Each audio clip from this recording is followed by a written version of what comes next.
अध्याय 3। अर्जुन श्री कृष्ण से कहते हैं, हे जनार्दन, यदि आपके अनुसार ज्ञान कर्म से श्रेष्ठ है तो फिर आप मुझे इस कठिन कर्म यानी युद्ध में क्यों लगा रहे हो? आपकी बातें मुझे मिली जुली सी लग रही हैं, इसलिए मेरा मन और उलझ रहा है। कृपया आप एक बात साफ साफ बताइए जिससे मेरा कल्याण हो सके। यहाँ अर्जुन की उलझन बिल्कुल स्वाभाविक है। वो समझ नहीं पा रही कि यदि ज्ञान बड़ा है तो फिर कर्म क्यों करना चाहिए। तब श्री कृष्ण अर्जुन से कहते हैं कि इस संसार में मनुष्यों के लिए दो मार्ग बताए गए, एक है ज्ञान का मार्ग और दूसरा है कर्म का मार्ग। लेकिन इसका ये अर्थ नहीं कि मनुष्य कर्म छोड़े बिना ही ऊंची अवस्था पालेगा। केवल काम छोड़ने से सिद्धि नहीं मिलती। कोई भी मनुष्य एक क्षण भी बिना कर्म के नहीं रह सकता, क्योंकि प्रकृति उसे किसी न किसी काम में लगाए रखती है। श्री कृष्ण समझाते हैं कि जो व्यक्ति बाहर से इंद्रियों को रोक ले लेकिन मन में विषयों के बारे में सोचता रहे, वो सच्चा साधक नहीं है, वो केवल दिखावा कर रहा है।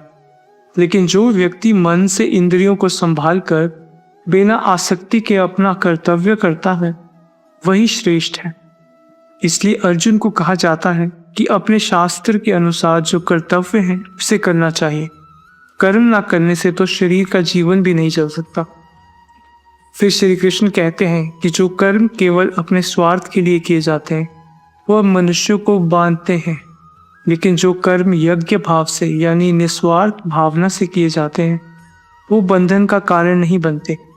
इसका अर्थ ये है कि मनुष्य को अपना काम केवल अपने सुख के लिए नहीं बल्कि एक बड़े उद्देश्य के लिए करना चाहिए। जब काम सेवा कर्तव्य और समर्पण के भाव से किया जाता है तब वही पवित्र बन जाता है।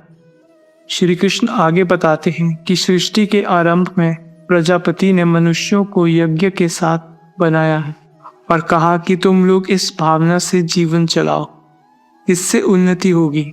इसका सीधा अर्थ ये है कि संसार में सब एक दूसरे से जुड़े हुए हैं। जब मनुष्य अपना कर्तव्य ठीक से निभाता है तब वो केवल अपने लिए नहीं बल्कि पूरे समाज और व्यवस्था के लिए अच्छा करता है। लेकिन जो केवल लेना जानता है और लौटाता कुछ नहीं, वो चोर के समान है। फिर वे समझाते हैं कि अन्न से प्राणी जीते हैं, अन्न वर्षा से होती है, वर्षा यज्ञ से होती है और यज्ञ कर्तव्य कर्मों से जुड़ा है। इसका भाव ये है कि संसार एक नियम से चल रहा है। यदि मनुष्य अपने हिस्से का कर्तव्य नहीं निभाएगा तो यह व्यवस्था बिगड़ जाएगी। जो इस व्यवस्था के अनुसार नहीं चलता और केवल भोगों में लगा रहता है, उसका जीवन व्यर्थ हो जाता है। श्री कृष्ण कहते हैं कि जो मनुष्य अपने भीतर ही संतुष्ट है, जिसे बाहर की चीजों में सहारा नहीं है, उसके लिए कोई मजबूरी नहीं बचती। लेकिन इसका अर्थ ये नहीं कि सामान्य मनुष्य कर्म छोड़ दे। इसलिए अर्जुन से कहा जाता है कि आसक्ति छोड़कर अपना कर्तव्य करते रहो। ऐसे कर्म करते करते मनुष्य परमात्मा को प्राप्त कर सकता है। बड़े बड़े ज्ञानी राजा जैसे जनक भी कर्म करते हुए ही सिद्धि तक पहुंचे थे। इसके बाद श्री कृष्ण एक बहुत महत्वपूर्ण बात कहते हैं कि श्रेष्ठ व्यक्ति जैसा आचरण करता है, आम लोग भी वैसा ही करते हैं। इसीलिए जो समझदार है उसे केवल अपने लिए नहीं दूसरों के लिए भी सही रास्ता अपनाना चाहिए। श्री कृष्ण कहते हैं कि मुझे स्वयं कुछ पाना बाकी नहीं है, फिर भी मैं कर्म करता हूँ। यदि मैं कर्म करना छोड़ दूँ तो लोग भी कर्म करना छोड़ देंगे और संसार की व्यवस्था बिगड़ जाएगी। फिर वो कहते हैं कि अज्ञानी लोग आसक्ति के साथ कर्म करते हैं, लेकिन ज्ञानी को चाहिए कि वो बिना आसक्ति के कर्म करे और साथ ही दूसरों को भी सही ढंग से कर्म करने दे। ज्ञानी को ऐसा नहीं करना चाहिए कि वो अज्ञानियों की बुद्धि को उलझा दे, उसे स्वयं अच्छा उदाहरण बनना चाहिए। श्री कृष्ण फिर बताते हैं कि वास्तव में सारे कर्म प्रकृति के गुणों से होते हैं, लेकिन अज्ञान से भरा हुआ मनुष्य सोचता है कि सब कुछ मैं कर रहा हूँ। ज्ञानी यह जानता है कि प्रकृति अपना काम कर रही है, इसलिए वो अहंकार में नहीं फंसता। जो लोग अभी पूरी तरह नहीं समझते उन्हें झटका देकर बदलने की कोशिश नहीं करनी चाहिए, उन्हें धीरे धीरे सही दिशा दिखानी चाहिए। इसके बाद श्री कृष्ण अर्जुन से कहते हैं कि तुम अपने सब कर्म मुझे अर्पित करके आशा, ममता और चिंता छोड़कर अपना कर्तव्य करो। जो लोग श्रद्धा से इस मत को मानते हैं वो कर्मों के बंधन से छूट जाते हैं, लेकिन जो लोग इसका विरोध करते हैं वो भ्रम में पड़े रहते हैं।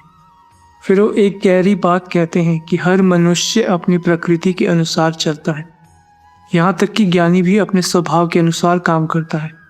इसलिए केवल हट करने से कुछ नहीं होता, लेकिन मनुष्य को अपने भीतर छिपे राग और द्वेष से सावधान रहना चाहिए। ये दोनों उसके कल्याण के रास्ते में बाधा बन सकते हैं। श्री कृष्ण कहते हैं कि दूसरे का धर्म अच्छी तरह करते हुए भी उतना अच्छा नहीं जितना अपना धर्म साधारण ढंग से करना। अपना कर्तव्य चाहे कठिन ही क्यों ना हो, बेहतर है। दूसरे का रास्ता अपनाना डर और भ्रम पैदा कर सकता है। इसका मतलब ये है कि मनुष्य को अपनी प्रकृति, अपने स्थान और अपने कर्तव्य के अनुसार चलना चाहिए। इसके बाद अर्जुन एक बहुत महत्वपूर्ण प्रश्न पूछते हैं।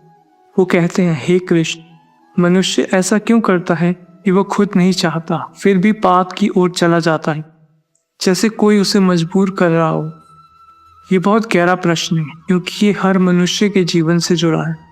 श्री कृष्ण उत्तर देते हैं कि ये कामना है और कामना से ही क्रोध पैदा होता है। यही मनुष्य का बड़ा शत्रु है। ये कभी संतुष्ट नहीं होता, जितना मिलता है उतना और चाहता है। जब इच्छा पूरी नहीं होती तो क्रोध आता है। इस तरह कामना मनुष्य को अंदर से खा जाती है और उसे गलत रास्ते पर ले जाती है। वो कहते हैं कि जैसे धुएं से आग लग जाती है, धूल से दर्पण ढक जाता है और गर्भ अपने आवरण में छिपा रहता है, वैसे ही कामना मनुष्य के ज्ञान को ढक देती है।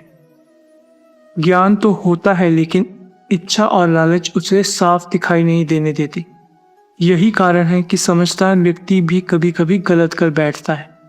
श्री कृष्ण आगे बताते हैं कि इंद्रियां, मन और बुद्धि ये सब कामना के रहने के स्थान है। कामना इन्हीं के द्वारा ज्ञान को ढकती है और मनुष्य को भ्रमित कर देती है। इसलिए सबसे पहले इंद्रियों को संभालना जरूरी है। यदि इंद्रियां नियंत्रण में आ जाए तो मन संभलेगा, मन संभलेगा तो बुद्धि साफ रहेगी।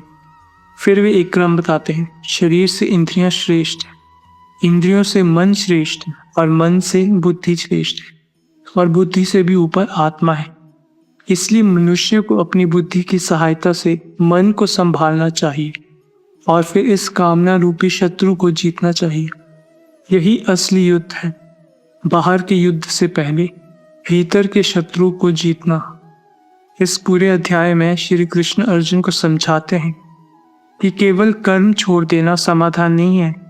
सही समाधान ये है कि मनुष्य अपने कर्तव्य को बिना स्वार्थ, बिना फल की लालसा और बिना अहंकार के करे, साथ ही अपने मन, इंद्रियों और इच्छाओं को संभाले। जो ऐसा करता है वही धीरे धीरे शांत, ज्ञान और ऊंची अवस्था को प्राप्त करता है। यही कर्मयोग का सच्चा अर्थ है।